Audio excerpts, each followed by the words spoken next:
श्री केशवाय नमः। हरे कृष्णा। आप सभी का हमारे चैनल आध्यात्मिक सागर में बहुत बहुत स्वागत है। भगवान श्री कृष्ण आपके सभी कष्टों को हर ले और आपकी सभी मनोकामनाओं को पूर्ण करें। आज आप सुनेंगे माघ मास महात्म्य का अध्याय 2। अगर आपने हमारे चैनल पर माघ मास महात्म्य का अध्याय 1 नहीं सुना है तो आप उसे भी जरूर सुन लीजिएगा। महात्म्य कथा के साथ आज भी आप श्रीमद् भागवत महापुराण की पवित्र कथाओं को सुनेंगे, क्योंकि इन्हें सुनने से मोक्ष की प्राप्ति होती है और इन कथाओं का संपूर्ण फल भी प्राप्त होता है। इससे पहले के अध्याय में आपने जाना था कि सभी ऋषि गणों ने सूत जी महाराज से माघ मास महात्म्य को सुनाने की प्रार्थना की थी। तब श्री सूत जी महाराज ने माघ मास महात्म्य को सुनाते हुए राजा दिलीप का प्रसंग उन्हें सुनाया, जिसमें राजा दिलीप वन में जाकर शिकार ढूंढते हुए एक तपस्वी के आश्रम में जा पहुंचे और उनसे माघ मास महात्म्य बताने की प्रार्थना करने लगे। अब राजा ने तपस्वी से माघ मास महात्म्य के बारे में पूछा तो राजा के ऐसे वचनों को सुनकर तपस्वी कहने लगा कि राजन, भगवान सूर्य बहुत शीघ्र उदय होने वाले हैं, इसलिए यह समय हमारे लिए स्नान का है, कथा का नहीं। इसलिए आप स्नान करके अपने घर को जाओ और अपने गुरु श्री वशिष्ठ जी से इस महात्म्य को सुनो।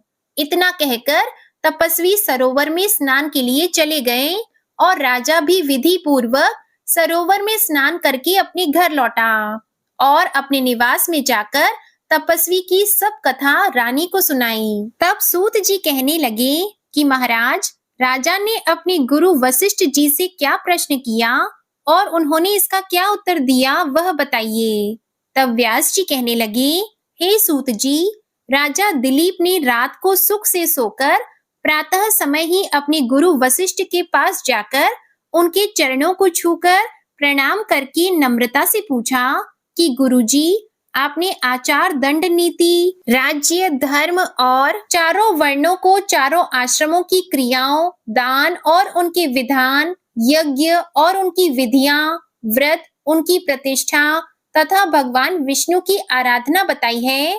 परंतु अब मैं आपसे माघ मास के स्नान के महात्म्य को सुनना चाहता हूँ, इसलिए हे तपोधन, नियम पूर्वक इसकी विधि समझाइए। गुरु वशिष्ठ जी कहने लगे कि हे राजन, तुमने दोनों लोकों के कल्याणकारी, वनवासी तथा गृहिणियों के अंतःकरण को पवित्र करने वाले माघ मास के स्नान का बहुत सुंदर प्रश्न पूछा है।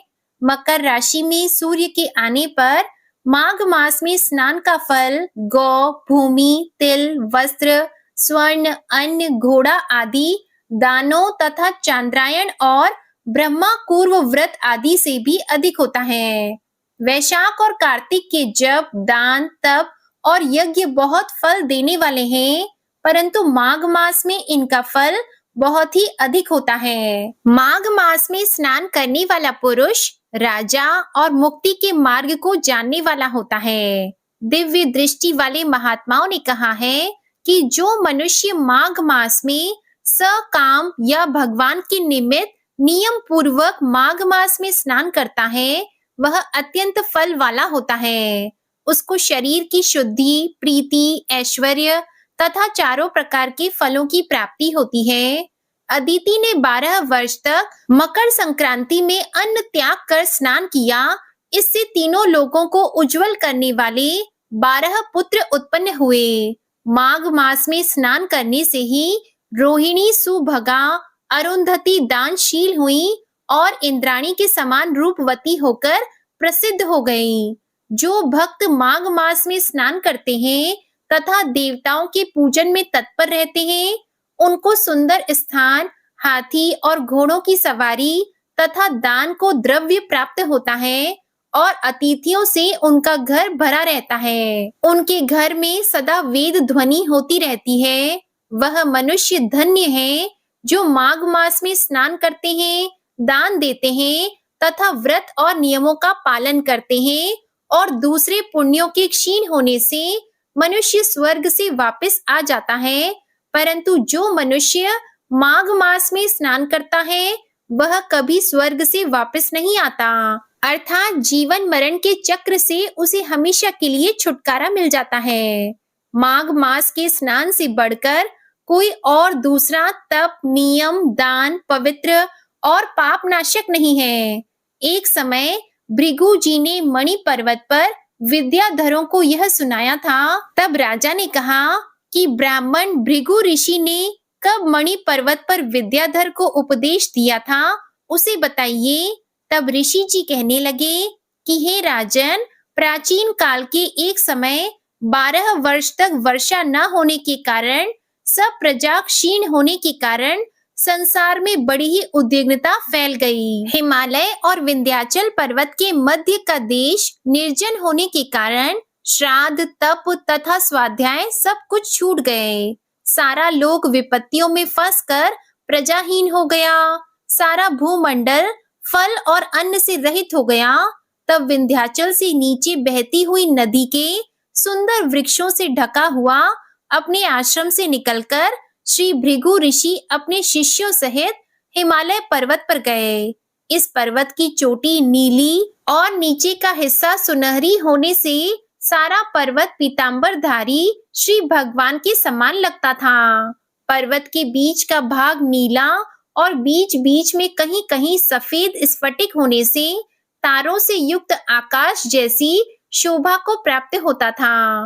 रात्रि के समय वह पर्वत दीपकों की तरह चमकती हुई दिव्य औषधियों से पूरित किसी महल की शोभा को प्राप्त होता था। यह पर्वत शिखाओं पर बांसुरी बजाती और सुंदर गीत गाती हुई किन्नरियों तथा केले के पत्तों की पताकाओं से अत्यंत ही शोभा को प्राप्त हो रहा था। इसकी कंदराओं में काम पीड़ित विद्याधरी अपने पतियों के साथ आकर रमण करती है और गुफाओं में ऐसे ऋषि मुनि जिन्होंने संसार के सब क्लेशों को जीत लिया है, रात दिन ब्रह्मा का ध्यान करते हैं और कई एक हाथ में रुद्राक्ष की माला लिए भगवान शिव की आराधना में लगे हुए हैं। पर्वत के नीचे भागों में जंगली हाथी अपने बच्चों के साथ खेल रहे हैं तथा कस्तूरी वाले रंग बिरंगे मृगों के झुंड इधर उधर भाग रहे हैं। यह पर्वत सदा राजहंस तथा मोरों से भरा रहता है, इसी कारण इसको हेम कुंड कहते हैं। यहाँ पर सदैव ही देवता, गुह्यक और अप्सरा निवास करते हैं। तब राजा दिलीप कहने लगे कि महाराज, यह पर्वत कितना ऊंचा और कितना लंबा चौड़ा है। तब वशिष्ठ जी कहने लगे कि 36 योजन ऊंचा, ऊपर चोटी से 10 योजन चौड़ा और नीचे 16 योजन चौड़ा है, जो हरि, चंदन, आम, मदार, देवदारू और अर्जुन के वृक्षों से सुशोभित है। दुर्भिक्ष से दुखी होकर इस सुंदर पर्वत को और फल फूलों से परिपूर्ण देखकर भृगु जी वहीं रहने लगे और वहां पर कंदराओं, वनों और उपवनों में बहुत दिनों तक तपस्या करते रहे। इसके बाद ऋषि वशिष्ठ ने राजा दिलीप को जो भृगु जी का प्रसंग सुनाया, इसका वर्णन आप अगले अध्याय में सुनेंगे। अब सुनिए श्रीमद् भागवत महापुराण के आगे की कथा। भक्ति के कष्ट की निवृत्ति और गोकर्ण उपाख्यान के आरंभ का वर्णन। नारद जी कहते हैं, अब मैं भक्ति, ज्ञान और वैराग्य को स्थापित करने के लिए प्रयत्न पूर्वक श्री शुकदेव जी के कहे हुए भागवत शास्त्र की कथा द्वारा उज्जवल ज्ञान यज्ञ करूंगा। यह यज्ञ मुझे कहाँ करना चाहिए, आप इसके लिए कोई स्थान बता दीजिए। आप लोग वेद के पारगामी हैं, इसलिए मुझे इस शुक शास्त्र की महिमा सुनाइए। यह भी बताइए कि श्रीमद् भागवत की कथा कितने दिनों में सुनानी चाहिए और उसके सुनने की विधि क्या है। सनकादि बोले, नारद जी, आप बड़े विनीत और विवेकी हैं, हम आपको ये सब बातें बताते हैं। हरिद्वार के पास आनंद नामक एक घाट है, वहाँ अनेकों ऋषि रहते हैं तथा देवता और सिद्ध लोग भी उसका सेवन करते रहते हैं। भांति भांति के वृक्ष और लताओं के कारण वह बड़ा सघन है और वहाँ बड़ी कोमल नवीन बालू बिछी हुई है। वह घाट बड़ा ही सुरम्य और एकांत प्रदेश में है।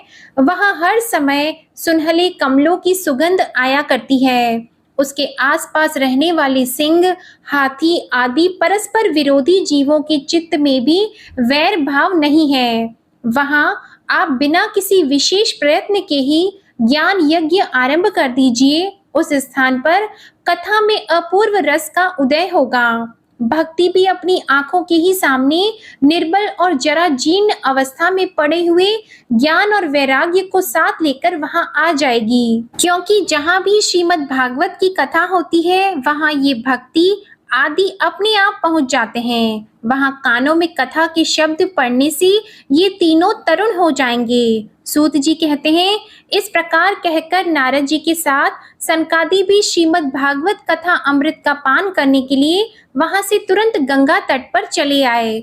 जिस समय वे तट पर पहुंचे, भूलोक, देवलोक और ब्रह्मलोक सभी जगह इस कथा का हल्ला हो गया। जो जो भगवत कथा के रसिक विष्णु भक्त थे, वे सभी श्रीमद् भागवत अमृत का पान करने के लिए सबसे आगे दौड़कर आने लगे। भृगु, वशिष्ठ, च्यवन, गौतम, योगेश्वर, व्यास और पाराशर और जहनु आदि सभी प्रधान प्रधान मुनिगण अपने अपने पुत्र, शिष्य और स्त्रियों समेत बड़े प्रेम से वहां आए। इनके सिवा वेद, वेदांत, मंत्र, तंत्र, 17 पुराण और 6 शास्त्र भी मूर्तिमान होकर वहां उपस्थित हुए। गंगा आदि नदियां, पुष्कर आदि सरोवर, कुरुक्षेत्र आदि समस्त क्षेत्र, सारी दिशाएं, दंडक आदि वन, हिमालय आदि पर्वत तथा देव, गंधर्व और दानव आदि सभी कथा सुनने चले आए। जो लोग अपने गौरव के कारण नहीं आए, महर्षि भृगु उन्हें समझा बुझाकर ले आए। तब कथा सुनाने के लिए दीक्षित होकर श्री कृष्ण परायण सनकादि नारद जी के दिए हुए श्रेष्ठ आसन पर विराजमान हुए। उस समय सभी श्रोताओं ने उनकी वंदना की। श्रोताओं में वैष्णव, विरक्त, सन्यासी और ब्रह्मचारी लोग आगे बैठे और उन सबके आगे नारद जी विराजमान हुए। एक और ऋषिगण, एक और देवता, एक और वेद और उपनिषद आदि तथा एक और तीर्थ बैठे और दूसरी ओर स्त्रियां बैठी। उस समय सब ओर जय जयकार, नमस्कार और शंखों का शब्द होने लगा और अबीर, गुलाल, खील एवं फूलों की खूब वर्षा होने लगी। कोई कोई देवश्रेष्ठ तो विमानों पर चढ़कर वहां बैठे हुए सब लोगों पर कल्प वृक्ष के पुष्पों की वर्षा करने लगे। सूत जी कहते हैं, इस प्रकार पूजा समाप्त होने पर जब सब लोग एकाग्रचित्त हो गए, तब सनकादि ऋषि महात्मा नारद को श्रीमद् भागवत का महात्म्य स्पष्ट करके सुनाने लगे। सनकादि ने कहा, अब हम आपको इस भागवत शास्त्र की महिमा सुनाते हैं। इसके श्रवण मात्र से मुक्ति हाथ लग जाती है। श्रीमद् भागवत की कथा का सदा सर्वदा सेवन, आस्वादन करना चाहिए। इसके श्रवण मात्र से श्री हरि हृदय में आ विराजते हैं। इस ग्रंथ में 18,000 श्लोक और 12 स्कंद हैं तथा श्री शुकदेव और राजा परीक्षित का संवाद है। आप यह भागवत शास्त्र ध्यान देकर सुनिए। यह जीव तभी तक अज्ञानवश इस संसार चक्र में भटकता है जब तक क्षण भर के लिए भी कानों में इस शुक शास्त्र की कथा नहीं पड़ती। बहुत से शास्त्र और पुराण सुनने से क्या लाभ है? इससे तो व्यर्थ का भ्रम बढ़ता है। मुक्ति देने के लिए तो एकमात्र भागवत शास्त्र ही गरज रहा है। जिस घर में नित्य प्रति श्रीमद् भागवत की कथा होती है वह तीर्थ रूप हो जाता है और जो लोग उसमें रहते हैं उनके सारे पाप नष्ट हो जाते हैं। हजारों अश्वमेध और सैकड़ों वाजपेयी यज्ञ इस शुक शास्त्र की कथा का 16वां अंश भी नहीं हो सकते। तपोधनों, जब तक लोग अच्छी तरह श्रीमद् भागवत का श्रवण नहीं करते तभी तक उनके शरीर में पाप निवास करते हैं। फल की दृष्टि से इस शुक शास्त्र कथा की समता गंगा, गया, काशी, पुष्कर या प्रयाग कोई तीर्थ भी नहीं कर सकता। यदि आपको परम गति की इच्छा है तो अपने मुख से ही श्रीमद् भागवत के आधे अथवा चौथाई श्लोक का भी नित्य पूर्वक पाठ कीजिए या श्रवण कीजिए। ओमकार, गायत्री, पुरुष सूक्त, तीनों वेद, श्रीमद् भागवत, ओम नमो भगवते वासुदेवाय, यह 12 अक्षर मंत्र, 12 मूर्तियों वाले सूर्य भगवान, प्रयाग, संवत्सर रूप, काल, ब्राह्मण, अग्निहोत्र, गौ, द्वादशी तिथि, तुलसी, वसंत ऋतु और भगवान पुरुषोत्तम, इन सब में बुद्धिमान लोग वस्तुतः कोई अंतर नहीं मानते। जो पुरुष अहर्निश अर्थ सहित श्रीमद् भागवत शास्त्र का पाठ करता है उसके करोड़ों जन्मों का पाप नष्ट हो जाता है, इसमें तनिक भी संदेह नहीं है। जो पुरुष नित्य प्रति भागवत का आधा या चौथाई श्लोक भी पढ़ता है, उसे राजसूय और अश्वमेध यज्ञों का फल मिलता है। नित्य भागवत का पाठ करना, भगवान का चिंतन करना, तुलसी को सींचना और गौ की सेवा करना, ये चारों समान है। जो पुरुष अंत समय में श्रीमद् भागवत का वाक्य सुन लेता है, उस पर प्रसन्न होकर भगवान उसे वैकुंठ धाम देते हैं। जो पुरुष इसे सोने के सिंहासन पर रखकर विष्णु भक्त को दान करता है, वह अवश्य ही भगवान का सायुज्य प्राप्त करता है। जिसने इस शुक्ल शास्त्र के थोड़े से भी वचन नहीं सुने, वह पाप आत्मा तो जीता हुआ ही मुर्दे के समान है। पृथ्वी के भार स्वरूप उस पशु तुल्य मनुष्य को धिक्कार है। यो स्वर्ग लोक में देवताओं में प्रधान इंद्र आदि कहा करते हैं। संसार में श्रीमद् भागवत की कथा का मिलना अवश्य ही कठिन है। जब करोड़ों जन्मों का पुण्य होता है, तभी इसकी प्राप्ति होती है। नारद जी, आप बड़े ही बुद्धिमान और योग निधि हैं। आप प्रयत्न पूर्वक कथा का श्रवण कीजिए। इसे सुनने के लिए दिनों का कोई नियम नहीं है। इसे तो सर्वदा ही सुनना अच्छा है। इसे सत्य भाषण और ब्रह्मचर्य पालन पूर्वक सर्वदा ही सुनना श्रेष्ठ माना गया है। किंतु कलयुग में ऐसा होना कठिन है, इसलिए इसकी सुखदेव जी ने जो विशेष विधि बताई है, वह जान लेनी चाहिए। कलयुग में बहुत दिनों तक चित्त की वृत्तियों को वश में रखना, नियमों में बंधे रहना और किसी पुण्य कार्य के लिए दीक्षित रहना कठिन है। इसलिए सप्ताह श्रवण की विधि है। श्रद्धा पूर्वक कभी भी श्रवण करने से अथवा माघ मास में श्रवण करने से जो फल होता है, वही फल श्री शुकदेव जी ने सप्ताह श्रवण में निर्धारित किया है। मन के असंयम, रोगों की बहुलता और आयु की अल्पता के कारण तथा कलयुग में अनेकों दोषों की संभावना से ही सप्ताह श्रवण का विधान किया गया है। जो फल तप, योग और समाधि से भी प्राप्त नहीं हो सकता, वह सर्वांग रूप में सप्ताह श्रवण से सहज में ही मिल जाता है। सप्ताह श्रवण यज्ञ से बढ़कर है, व्रत से बढ़कर है, तप से कहीं बढ़कर है, तीर्थ सेवन से तो सदा ही बड़ा है, योग से बढ़कर है, यहाँ तक कि ध्यान और ज्ञान से भी बढ़कर है। इसकी विशेषता का कहाँ तक वर्णन करें, यह तो सभी से बढ़ चढ़कर है। शौनक जी ने पूछा, सूत जी, यह तो आपने बड़े आश्चर्य की बात कही। अवश्य ही यह भागवत पुराण योग वेत्ता ब्रह्मा जी के भी आदि कारण श्री नारायण का निरूपण करता है, परंतु यह मोक्ष की प्राप्ति में ज्ञान आदि सभी साधनों का तिरस्कार करके इस युग में उनसे भी कैसे बढ़ गया।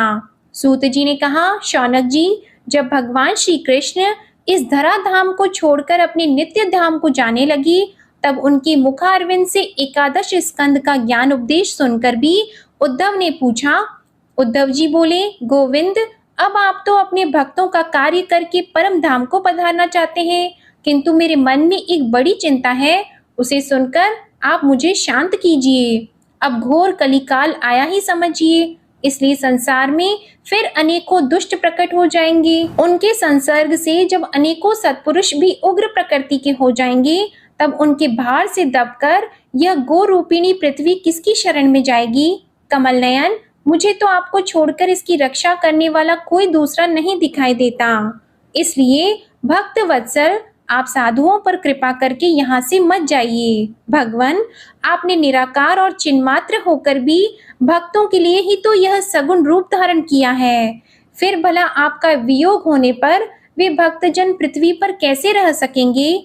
निर्गुण उपासना में तो बड़ा कष्ट है, इसलिए कुछ और विचार कीजिए।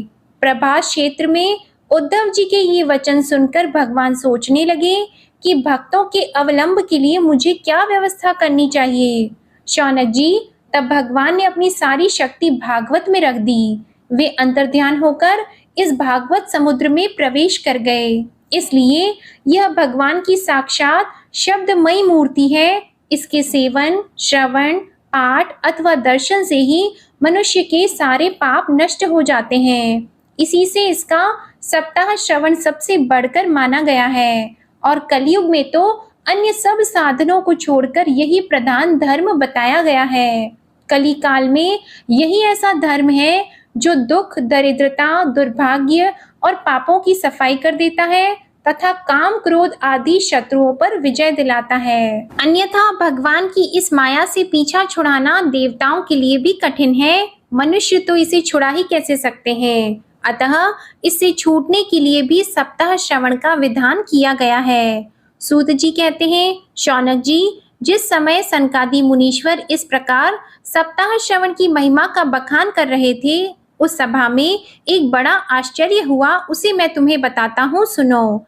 वहां तरुण अवस्था को प्राप्त हुए अपने दोनों पुत्रों को साथ लिए विशुद्ध प्रेम रूपा भक्ति बार बार श्री कृष्ण, गोविंद, हरे मुरारी, हे नाथ, नारायण, वासुदेव आदि भगवान नामों का उच्चारण करती हुई अकस्मात वहां प्रकट हो गईं।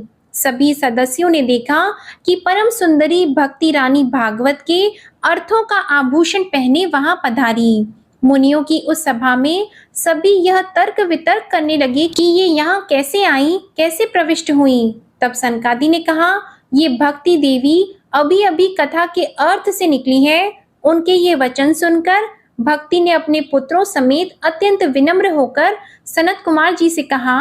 भक्ति बोली, मैं कलयुग में नष्ट प्राय हो गई थी, आपने कथा अमृत से सींचकर मुझे फिर पुष्ट कर दिया। अब आप ये बताइए कि मैं कहाँ रहूं। यह सुनकर सनकादि ने उससे कहा, तुम भक्तों को भगवान का स्वरूप प्रदान करने वाली, अनन्य प्रेम का संपादन करने वाली और संसार रोग को निर्मूल करने वाली हो। अतः तुम धैर्य धारण करके नित्य निरंतर विष्णु भक्तों के हृदयों में निवास करो। ये कलयुग के दोष भले ही सारे संसार पर अपना प्रभाव डालें, किंतु वहां तुम पर इनकी दृष्टि भी नहीं पड़ सकेगी। इस प्रकार उनकी आज्ञा पाते ही भक्ति तुरंत भगवत भक्तों के हृदयों में जा विराजी। जिनके हृदय में एकमात्र श्री हरि की भक्ति निवास करती है, वे त्रिलोकी में अत्यंत निर्धन होने पर भी परम धन्य हैं, क्योंकि इस भक्ति की डोरी से बंधकर तो साक्षात भगवान भी अपना परम धाम छोड़कर उनके हृदय में आकर बस जाते हैं। भूलोक में यह भागवत साक्षात पर ब्रह्मा का विग्रह है। हम इसकी महिमा कहाँ तक वर्णन करें।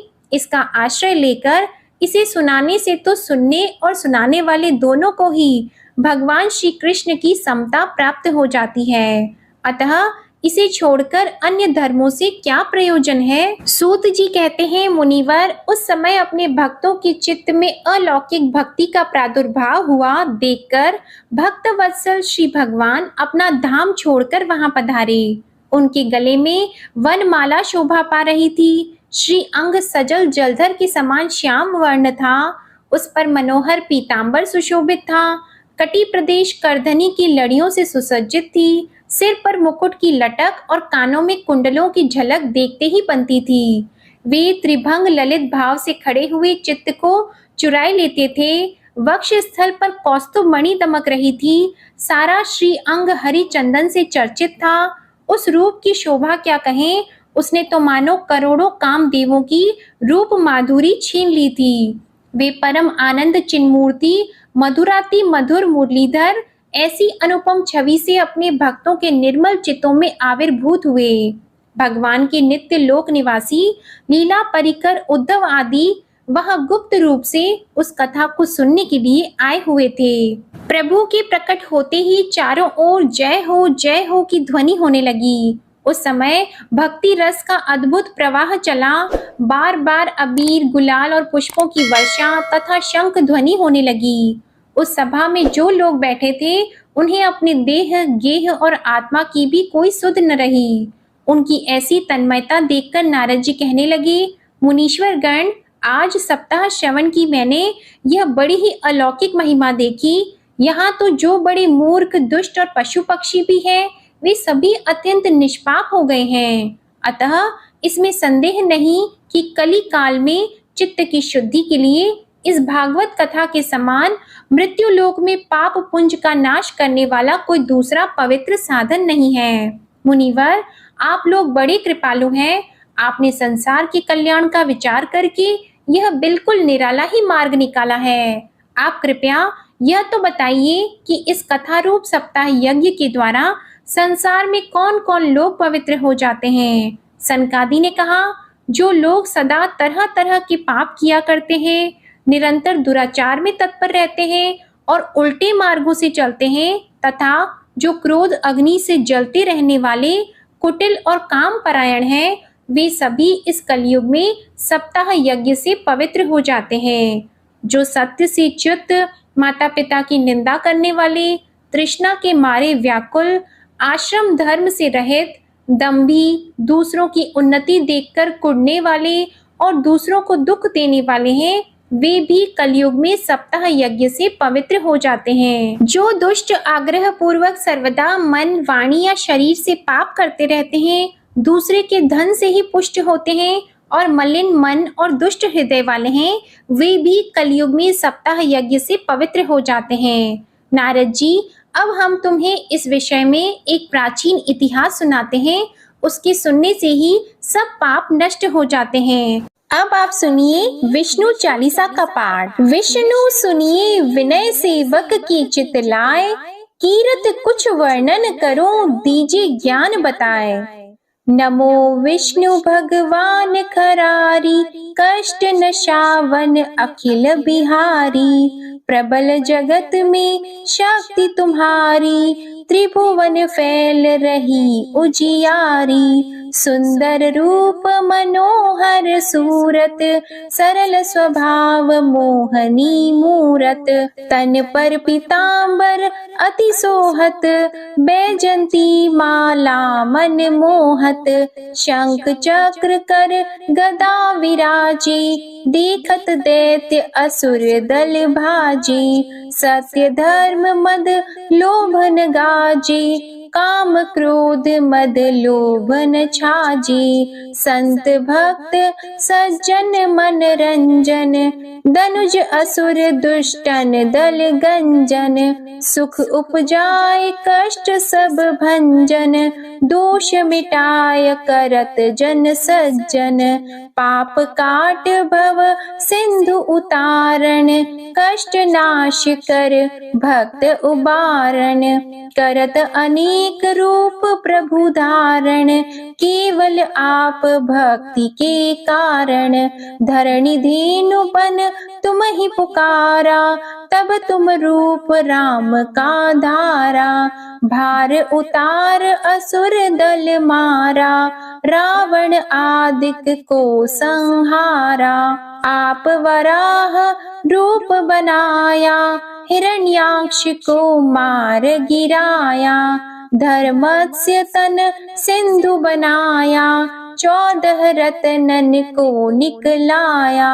अमिलख असुरन द्वंद मचाया, रूप मोहिनी आप दिखाया। देवों को अमृत पान कराया, असुरन को छवि से बहलाया। कूर्म रूप धर सिंधु मझाया, मंदराचल गिरि तुरत उठाया। शंकर का तुम फंद छुड़ाया, भस्मासुर को रूप दिखाया। वेदन को जब असुर डुबाया, कर प्रबंध उन्हें ढूंढवाया। मोहित बन कर खल ही नचाया, उस ही कर से भस्म कराया। असुर जलंधर अति बलदाई, शंकर से उनकी न लड़ाई। हार पार शिव सकल बनाई, कीन सती से छल खल जाई। सुमिरन कीन तुम्हें शिव रानी, बतलाई सब विपत कहानी। तब तुम बने मुनीश्वर ज्ञानी, वृंदा की सब सुरति भुलानी। देख तीन धनुज शैतानी, वृंदा आए तुम्हें लपटानी। हो स्पर्श धर्म क्षति मानी, हना असुर उर शिव शैतानी। तुमने ध्रुव प्रहलाद उबारे, हिरणाकुश आदिक खल मारे, गणिका और अजामिल तारे, बहुत भक्त भव सिंधु उतारे, हरहु सकल संताप हमारे, कृपा करहु हरि सिरजनहारे, देखहु मैं निज दर्श तुम्हारे, दीप बंधु भक्तन हितकारी, चाहता आपका सेवक दर्शन, करहु दया अपनी मधुसूदन, जानो नहीं योग्य जब पूजन, होय यज्ञ स्तुति अनुमोदन, शील दया संतोष सुलक्षण, विदित नहीं व्रत बोध विलक्षण, करहु आपका किस विधि पूजन, कुमति विलोक होत दुख भीषण, करहु प्रणाम कौन विधि सुमिरन, कौन भांति मैं करहु समर्पण, सुर मुनि करत सदा सेवकाई, हर्षित रहत परम गति पाई, दीन दुखिन पर सदा सहाई, निज जन जान लेव अपनाई, पाप दोष संताप नशाओ, भव बंधन से मुक्त कराओ, सुत संपत्ति दे सुख उपजाओ, निज चरणन का दास बनाओ, निगम सदा ये विनय सुनावे, पढ़े सुने सो जन सुख पावे। श्री विष्णु चालीसा समाप्त होती है। प्रेम से बोलिए भगवान विष्णु और माता लक्ष्मी की जय। आपको आज की कथा पसंद आई हो तो वीडियो को लाइक कीजिएगा, शेयर कीजिएगा, कमेंट में भगवान श्री लक्ष्मी नारायण जी की जय लिखिएगा और चैनल भी सब्सक्राइब कीजिएगा। साथ ही अगर आपने हमारे चैनल पर सकट चौथ पूजा विधि की वीडियो नहीं सुनी है तो उसे भी जरूर सुनिएगा और आने वाली वीडियोस में संकष्टी चतुर्थी की व्रत कथा और चौथ माता की कथा भी जरूर सुनिएगा। जय जय श्री राधे कृष्णा।